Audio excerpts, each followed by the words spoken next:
Shots ring out. Slutty says, "That's him. That's the dude with the gun," and he points to me. To you. King Von, dead. Yeah. You from Chicago, little dirt on boy? Mm-hmm. How the fuck? You don't fight? Got shot 6 times. Shit. Now my next question is, please don't tell me you're thinking I did this. Yo, face! Show your face, please, with sugar on top!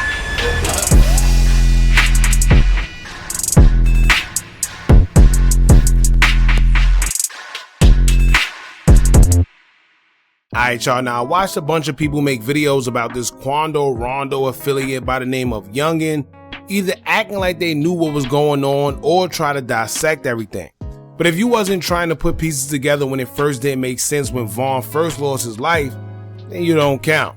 Because a lot of people are only covering this topic because it gets clicks and views, and they're just regurgitating information that's already out there. However, for the ones that been out here trying to expose the foolishness, and not just King Von case, but in the music industry period, shout out to y'all because there's a lot of things coming out now that's proven that we weren't as crazy as everybody thought. But let's picture this for a second, y'all. It's 2020. Von is shot and unalived after fighting Quando Rondo in Atlanta. News come out that he was shot by police at first in the crossfire. Keep in mind that the only people that had guns was the police and people affiliated with Quando Rondo, according to 100K Track, Von's manager. Then we will find out that Little Tim was the one that shot King Von after Von sparked everything on Quando Rondo, and Tim shot Von 6 times according to reports while he was off guard. Now you had a bunch of people saying that Von was unalived because he wanted to fight Quando and was shot because he wanted to be tough. Many even said he deserved it for walking up to Quando Rondo, stating that Little Tim did exactly what he was supposed to do as he tried to protect his friend. So everyone was kind of blaming Von for being the reason why Von isn't here. Then you had a few people come out the woodworks telling y'all that Von was set up allegedly by a certain someone he was affiliated with, and certain people that was there the night he was unalived may have allegedly been in on it as well. Then everyone called those people crazy for putting such quote-unquote conspiracy theories out there. But fast forward to 2026, those same YouTubers and podcasters that were saying that people allegedly set Von up are crazy conspiracy theorists are now hopping on the bandwagon acting like they were always saying that something was fishy from the beginning, and that's not the case. The fact is, the conspiracy content these days seem to be up and people are just entertaining it for that purpose. But when it comes to Von, whether you feel he was in fact set up or not, based on everything we're seeing come to light now in 2026, it's clear as day that something ain't right. Hold up, y'all. There's no way you're watching this video for free right now, but you could be getting paid literally just for playing games while this video play in the background at the same time. Only difference is the increase in your bank account. Now, I'm not saying you'll get rich, but I am saying that you could easily make something while doing nothing except for sitting on the couch playing games if you download the app Free Cash. Tap or click the link I pinned in the comment section or scan the QR code that I put right here on the screen. Also, if you use my link right now, they give you a little something to start off with just for signing up. So if you want a little Uber Eats or something to snack on and don't feel like dipping into your own wallet, play a few games so you don't have to spend your own ends. Now let's get back to the video. From lies being told, people telling different stories, people claiming they weren't there and come to find out they actually were, to us finding out that according to Von's DJ, DJU, Lil Tim and Quando was actually already at the album release party for King Von, and apparently nothing happened to them there. But they were amongst Von and all of his homies at the same time. Somehow, someway, they were there, but nobody spotted them. Now, on the other hand, THF Bezu claimed he wasn't at the Hookah Lounge where Von was unalived, and so did Von's sister Kayla B. And come to find out, that was false, but that's another story. However, Bezu, Kayla B, Muwap, Boss Top, Youngin, just basically the whole old block of guys that Von was cool with was at that album release party because they were also celebrating Boss Top's birthday. So you mean to tell me all these guys were there and not one person seen Quando or Little Tim? In fact, you mean to tell me that they were all there, and if DJU is DJing, clearly he wasn't too far from Von. So if he seen him, don't you think Von would have seen him too and possibly reacted then the same way he did seeing him in front of the Hookah Lounge? Because that would make perfect sense, right? Now, before we get into the video of Quando Rondo affiliate speaking on the night Von passed away and revealing some more interesting details, let's play a quick game to get y'all familiar with all the inconsistencies we've known concerning this situation. Now the game is going to be called What Are the Odds? So real quick, right? What are the odds that 21 Savage is related to the owner of the hookah lounge, and it's a mighty coincidence that he just so happened to be at a bowling alley with Lil Durk in Houston when everything took place. And he claims that he got the phone call before Durk and knew King Von was shot before him, but he didn't want to tell him. Then he claims Lil Durk stormed outside shortly after getting a call, and that's when he knew that he may have found out. However, this would have to mean that instead of Durk finding out on live like everyone thought he did, Durk allegedly already knew before getting on live, according to the story we heard from 21 Savage, right? And what a coincidence that while Durk was on live, he made sure to preview his song with Pooh Shiesty about getting it back in blood and also letting it be known that he's really shiesty. And here's a question I always wondered. Where did all the people in that vehicle with Durk come from while he was on live? 21 Savage says that only Durk got up and went outside, but in the live we see a bunch of people surrounding him. So where did they all come from? Were they already just randomly sitting in the car instead of inside the bowling alley? Did they all just get up together and go to the vehicle together for whatever reason? And who goes from just bowling to saying, hey, I'ma just go to the car real quick and get on live? Not saying anything, just jump on live for a few minutes as I listen to this song and then jump off live, or while being at a bowling alley. When the night happened, me and Durk at the bowling alley, because we was out in Houston and shit, so we at the bowling alley. I got the call probably 2 minutes after it happened, no exaggeration. The club right there, that's like my uncle. So he called me, but I'm thinking he done did something, because they weren't kicking it like he got shot. They were kicking it like he shot somebody. But then goddamn, he called back and was like, "No, he got shot too." I ain't even want to tell Durk, so I ain't even say nothing to Durk. But then goddamn, about 5 minutes later, Durk just like left about the goddamn bowling alley like fast. I was like, damn, he just found out. I ain't want to tell. Right. Now, also, what are the odds that DJ U, who says he was responsible for setting everything up as far as the album release party for Von, was the one that orchestrated everything as far as location, timing, etc. And he was the only one that revealed Quando Rondo and Little Tim was actually there and randomly just decided he wasn't going to go with Von after the album release party. Dude was at the party. Now whose party was this? This album release party? It was King Von album release party. Okay. But Dude was at the party. Quando? Yes, they was at the party. On my mama, they was at the party, bro. You feel me? What was Quando Rondo doing at the party? Was he there in support? I don't know. All I know is I can tell you Dude was at that party. So, yeah, I don't know. On my mama, they was in that bro. All black with the cause I knew it was them before I even knew it was them on some shit, cause they was in that bitch all black with them crib chains. The handicap chair. Right. I'm from that. His boss hot birthday, Von's album releasing, your Von DJ, but yet he just wanted to go home and do what? Keep in mind, this is one of the biggest days of Von's career. And we done seen these guys hang around Von for less, right? We done seen these guys hanging around Von doing absolutely nothing, but yet he wanted to skip out on the very night that this man was celebrating his first album. And also, what are the odds that he claims to have taken Von's death so hard, but had no problem interviewing NBA D-Dog, who openly dissed Von and affiliates himself with Quando Rondo and Little Tim, the same guy that took Von's life. Now, matter of fact, what's the odds that Little Tim and Quando was at his album release party and just so happened to end up at the next location that they were going to first, despite Von's manager claiming that they just happened to go to the hookah lounge out the blue?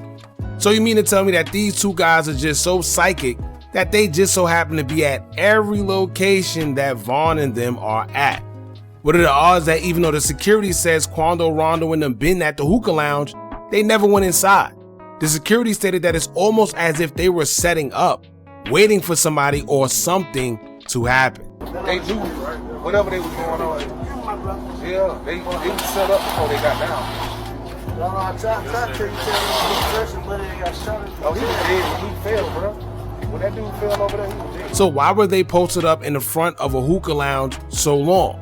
Why was Quando Rondo just randomly standing outside of a vehicle in front of a lounge, being that he is who he is in the public right there in Atlanta, like everything is just sweet? As a matter of fact, what are the odds that someone woke Vaughn up to let him know that Quando was in attendance, but when everything went down, nobody helped?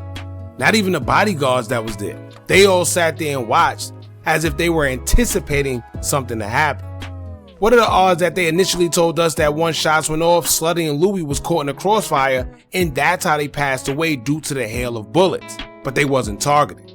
But what are the odds that the only one that actually took out a gun clear as day and shot Vaughn a bunch of times wasn't shot at all by police? Why wouldn't the police shoot Little Tim a bunch of times once they realized that he's the one that's actually doing the shooting? He's the one that initiated the shooting. Why was he able to shoot so many times and not be shot himself? And if you watch the video, Slutty wasn't hit once shots started going off like they tried to make us believe. Slutty was very much alive, and actually if his gun didn't jam, he would have finished Little Tim off on the floor. He had him at point blank range, but his gun jammed and he ran away. Now the thing is, he was chased, tracked down, and unalived. But to this day, we don't know who chased Slutty and who unalived him, right? Keep in mind, let's say their excuse for shooting him was the fact that he was shooting. So if he was chased, tracked down, and unalived, why wasn't Little Tim given that same treatment? Everyone loves saying it was self-defense. Everyone loves saying he was shooting because Vaughn was beating up Quando Rondo, he was protecting his friend. But how would the police know that at the time everything was happening? You think the police is gonna stop in the middle of gunfire and say, look, don't shoot him because he's protecting Quando Rondo? They don't know that. So the same way they shot Slutty and Louie because they seen him shooting, why wasn't Little Tim shot a bunch of times just like that?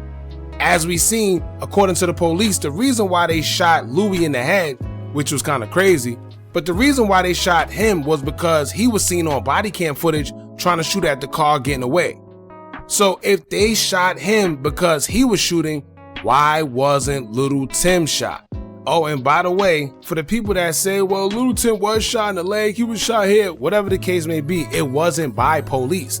And whether it was or not, why didn't he get a headshot or multiple shots like everyone else did that was shooting, according to the police? And on that note, what are the odds that they never tracked down that car that Louie was shooting at?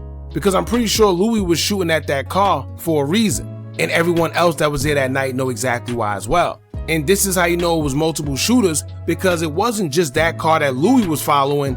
Boss Top also instructed the police to follow another car that was fleeing from the scene, but for some reason they never pursued that car, at least not to our knowledge. Now shout out to Janaea Johnson, y'all go check out her platform because she actually did a bunch of breakdowns on the video and exposed all the inconsistent BS that we've been told, on top of other breakdowns on the situation that she covered a couple years ago. Now we're going to get into what this man who goes by the name of Youngins, affiliated with Quando Rondo and them, had to say in an interrogation.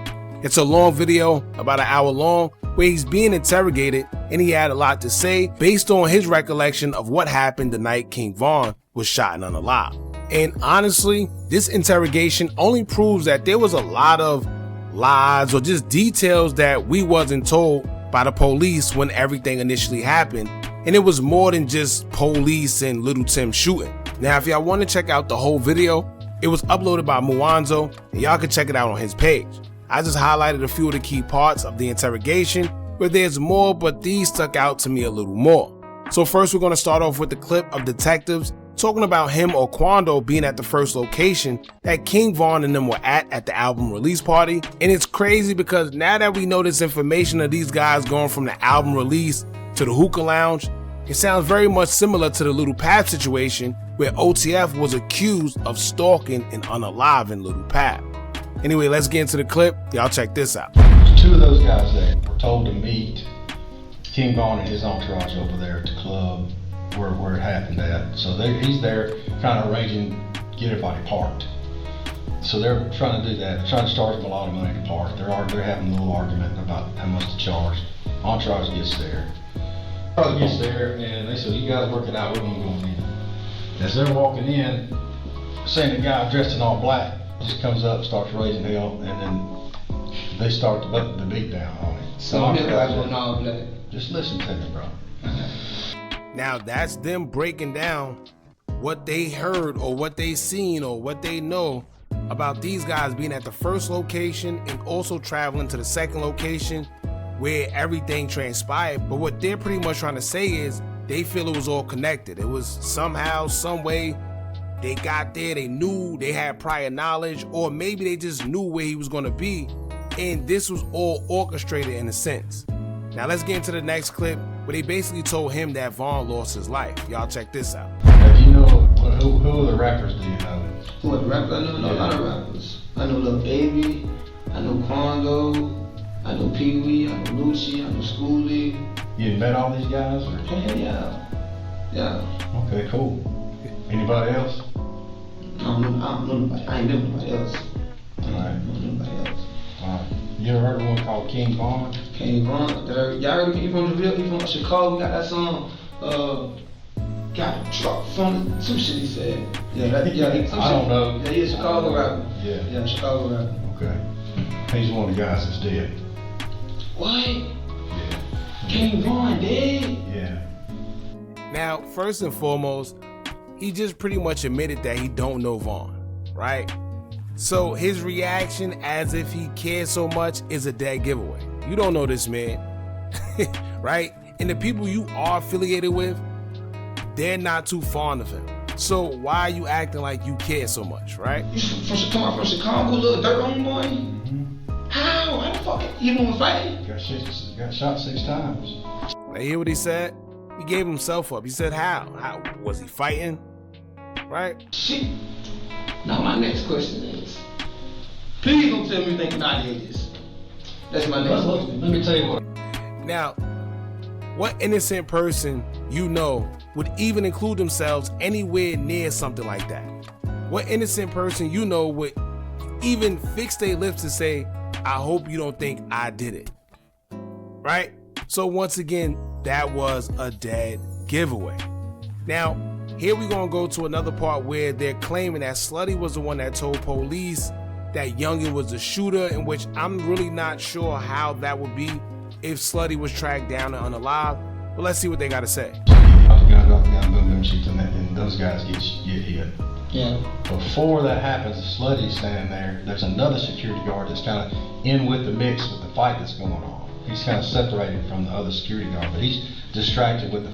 Now you also know that somebody's talking. I'm gonna tell y'all why. How they know who Slutty is? How they know his name? How they know to identify him as such? Right? Somebody's definitely giving some tips. Somebody said something. Fight trying to get people back and protect the people they're supposed to protect. Shots ring out. Slutty says, that's him, nothing to do with the gun, and he points To me. to you. And the security guard was after you. That's how I got. That's what. At the same time, there's a police officer that... Oh, so basically what they're saying is when the shots initially went off, because remember, nobody was really supposed to have a weapon at the time. So what they're saying is that when the shots went off, Slutty is the one that basically hurry up and said, like, he's the one with the gun pointing his direction at his security guard. Because once again, these guys don't have no firearms. So they got to rely on the security or somebody else to protect them. So what he was basically saying was, yo, he's the one that's shooting. Help, right? According to the police. But we also know that Boss Top did his number on pointing out that car.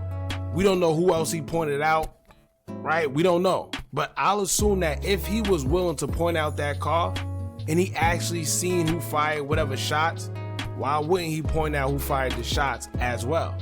That's just my assumption. I'm not saying that's what it is, but basically they're saying that Slutty was the one that pointed in Youngin's direction, so that's why they got him down or interrogating him for the shooting. Now also, let's pay attention to this next clip because Youngin himself says that Vaughn's entourage is the one that labeled him the shooter and pointed at him while he was in cuffs the night everything happened. Y'all check this out. How did you get this here? How I get this in? I'm gonna tell you again. I was in the handcuffs. They were bringing me back by the people. Somebody, niggas is like, it's him. He was shooting. He was shooting. I'm like, what the fuck? I was like him, and they were swinging on me, like, literally. So you were in handcuffs. I was in handcuffs, walking by, and she like, him, and nigga ran to me, swing on him. He was shooting. Him. He passed to the officer, like, him, go get him, put him in the car. Just how I went, literally run up like him, he was shooting, and swung on me. So now he went from saying something to the extent of, I hope y'all don't think I had anything to do with it, right?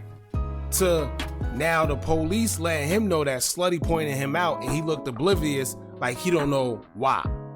To now another person pointing him out saying that he was a shooter, and he also admit that he was being abused because everybody else thought that he was a shooter. So that's two people upon whoever else that was there. But once again, like I told y'all, this also lets us know that it wasn't just Little Tim and the police that was firing bullets. So who knows who bullet went where, honestly. Swung on me. So I guess I made it like, that's how it went, just like that. Alright, so that's pretty much it, y'all. There's a lot more to this, but these clips basically just proved our point that there was a lot going on that night that we don't even know exists. Right? We're from the outside looking in, but clearly we was told that Little Tim was the only shooter along with the police. But as we see, those guys wasn't the only shooters. It was more than just Little Tim. It was more than just the police. And then we also hearing that he was accused by the people that was there. So out of everybody that was there, why would they accuse just him of being a shooter as well? Why was he in handcuffs? Why didn't we know this? Who was in those cars that was fleeing from the scene? Who also was in that big SUV that we also seen come to the parking lot, sit there for a little bit and just leave? Nobody ever got out. Nobody ever went to it. No, nothing. They came to the parking lot and then just left. Why? Right? So y'all jump in the comments, let me know what y'all think about this. How do y'all feel about all this new information that's coming out based on the night King Von passed away? Does this mean that there's probably more to the story, or do y'all think it's just fluff? Let us know in the comments. Don't forget to like, comment, share, and subscribe. Hit that bell so you're notified every time we drop new content. And remember, as long as you keep on watching, I'm gonna keep on dropping. I'm out. Are you tired of a bunch of social media gurus promising you results with their course, but all they do is take a bunch of information off YouTube and Google, then sell it to you? Well, look no further. Our YouTube Tips and Tricks Masterclass course comes equipped with SEO tips and tricks, along with methods we use to growth hack our YouTube channel. It also includes step-by-step ways to publish your video before uploading to guarantee a great SEO score, therefore your videos can rank and be shown to a bigger audience. Views and subscribers don't come by luck, and just how YouTube have an algorithm, you should have one as well that can guarantee you results. We doing websites and softwares we personally use to generate money creating Faces YouTube channels. If you also would like to skip the process and just buy other pre-built accounts, whether it's Instagram, YouTube, or Facebook, we also threw that in there for you too. We went through trial and error, so you don't have to. Click the link in the description or the comments and get started today.